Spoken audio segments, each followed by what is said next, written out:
আজকে রান্না করব ছোলার ডাল দিয়ে মুরগির গোশত। ছোলার ডালগুলি একটু সিদ্ধ করে নিয়েছি। তারপর মাটির চুলায় মাটির হাঁড়িতে রান্নার স্বাদই অন্যরকম।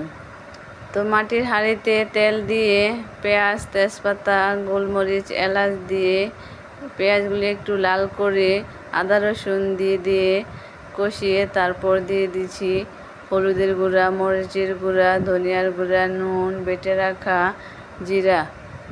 একসাথে একটু পানি দিয়ে কষিয়ে তারপর দিয়ে দেব মুরগির গোশত। রমজান মাসে যে আমরা বুট খাই, সেই বুটের ডাল এখন বাজারে ছোলা অবস্থায় পাওয়া যায়। মুরগিগুলোকে ভালো করে কষিয়ে তারপর দিয়ে দেব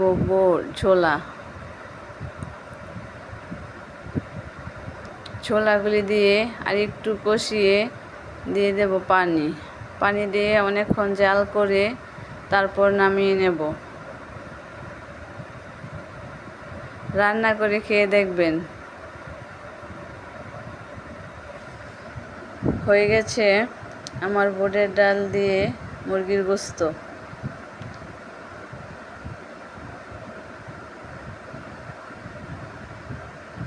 আল্লাহ হাফেজ।